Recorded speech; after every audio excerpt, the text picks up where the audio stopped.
Hello,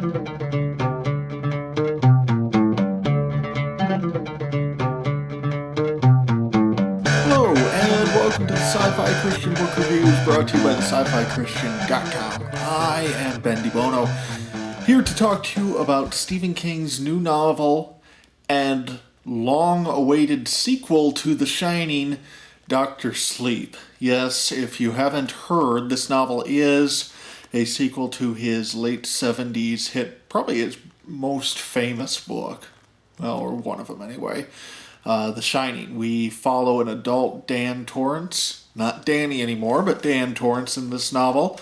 And it's an interesting read. I'll be honest that I feel really conflicted about this novel. To me, this novel is Man of Steel. And here's what I mean by that. So Man of Steel this summer, I loved a lot of what that movie did, especially in the first half with its characters. And then when Zod finally shows up, I mean, he's kind of in there at the beginning, but when he finally shows up on Earth or whatever, not to give too much away, but the movie gets a lot less compelling when we actually get into the plot of it, whereas before, when it's kind of an exploration of Clark Kent, Superman as a character, really getting you into how he thinks and looks at the world, it's a very fascinating movie, an excellent movie.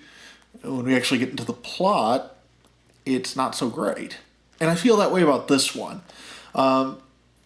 Reading a sequel to The Shining, I think what a lot of people, including myself, would be afraid of is he going to screw up these characters? You know, are we going to have a Star Wars prequel moment here where he takes an absolute classic, revisits that storyline, and doesn't do such a great job with it? Well, I would say no. I didn't feel anywhere in this novel like those fears were justified. I felt like they were, you know, what's here in terms of it being a sequel to The Shining is actually very good.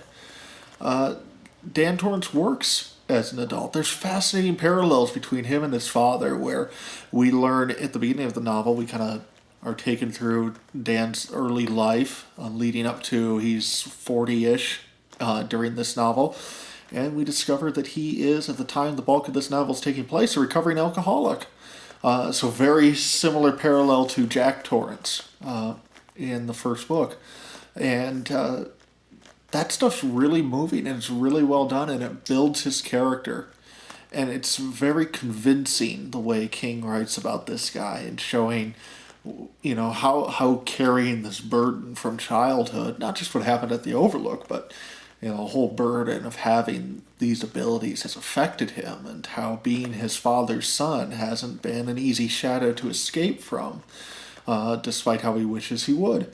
And there's some cameos at the beginning with Wendy and Dick Hallorann, which I should add that if you're wondering why Dick Hallorann's in this book at all, it's probably because you've only watched the movie, The Shining, not read the book.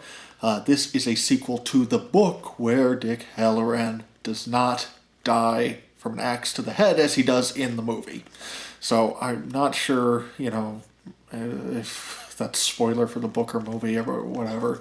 It's an old, 30 years old at this point, 35 years old, so who cares? So all the stuff that's a sequel to The Shining is actually really well done. But then there's, of course, a plot in this book that isn't really a development of anything in The Shining. It's kind of original, and then Dan Torrance is involved in it. So in that sense, it's a sequel, but there's nothing about the main plot, the main villains, or anything that are tied to The Shining, at least not really. Which is a group of psychic vampires, if you will, who travel the country. They've been alive, in some cases, for hundreds of years, or at least their group has been alive probably much longer than I think it's implied, thousands of years for the group. And they, rather than sucking people's blood, these particular vampires seek out children who have the ability, the shining, the ability to shine, and they suck up and live off of their essence. So they essentially kill them, but extract that ability from them. So in that sense, they're tied to the narrative from The Shining, but they're really superfluous. You know, you could have plugged in any type of plot here, and or vice versa, taken out all the Dan Torrance stuff and made this book completely independent of The Shining, well, as independent as any of Stephen King's books get. You could have written the same plot of the psychic vampires, changed a few details, and really only minor stuff, and had this be a book that has nothing to do with The Shining, or vice versa, plugged in a completely different plot and had all the stuff that does have to do with The Shining be basically unchanged. And that's a problem, because the main plot is not bad, but it's really dull, and it's really mediocre. And we're talking about one of King's greatest novels, one of his most beloved novels, one of the scariest horror stories ever told. Certainly a classic in most people's minds who are a fan of the genre. If not for the book, then for the Stanley Kubrick novel. At least the basic story is considered a classic for just about everybody who's a fan of horror novels and really just pop culture over the last 30, 40 years. And so to write a sequel to that with such an average plot is just disappointing. It's not worthy of what came before. And I don't need The Shining 2 in the sense that I'm glad at least that what we got was not just, well, we're in another Overlook 2 type place and we're doing the same thing over again. I think that would have been a disaster. But this isn't all that great.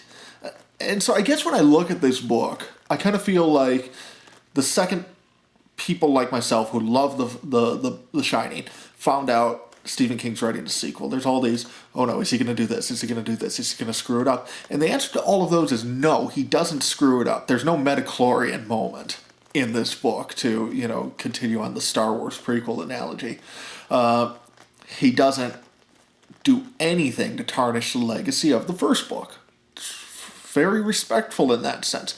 And we enjoy seeing our characters. But you can't rate a book positively off of what it doesn't do. The fact that he doesn't screw it up isn't enough to make this a good book. Now, I don't want to sound overly harsh because I don't think this is a bad book either. Like I said, a lot of stuff that's going on with Dan in this book, which is a substantial part of the book, is really moving and really compelling. And the way King takes us through his recovery process over a number of years is powerful stuff. And you can tell that King is somebody who has been through substance abuse recovery and alcohol recovery. And you can tell that he's drawing on his own experiences here in a very real and tangible sense. It's great stuff to read. Unfortunately, lots of that is only in the first half of the book, and then there's substantially less in the second half once our plot gets underway, which again brings me back to the Man of Steel comparison. Great first half, and then you kind of fall asleep in the second half because what's going on in front of you is just so very dull and mediocre. So that's where I feel conflicted about this. I like it as a sequel to The Shining. I like what it does with the characters. I like what it doesn't do to the characters and to the original book. But everything else is just dull. I found myself, after being initially very compelled by seeing Dan Torrance's story be carried out into adulthood, in the second half of the novel, struggling to even pick this one up, struggling to even want to finish it. I was going to because, of course, I like Stephen King, I hated Under the Dome and haven't read him much since then. But, I'm going to finish a sequel to The Shining. But it's just so boring and so mediocre in the second half that it's difficult to recommend this book. I probably would recommend it if you're a fan of The Shining. I mean, you're going to read it anyway. You're okay going in. You're not going to, don't have any fears that this is going to tarnish your love of the first book. It's not. But also don't go in expecting that you're going to read another classic. It's not. It could have been. The character work is there to have made this another classic novel. but unfortunately the plot is simply not up to snuff, not by a long shot. So really disappointing, I would say. As a sequel to The Shining, I wanted more than this. So I'm going to give it 3 stars. The stuff with Dan Torrance, 5-star material. It's really that good. The other stuff, 2 stars, 2.5. It's not bad, but it sure isn't good. So, Dr. Sleep, better than many of us feared, but not nearly as good as I would have hoped. So 3 stars for Dr. Sleep by Stephen King. That's all for now. I am Ben DiBono, and this is the Sci-Fi Christian Book Reviews. Goodbye.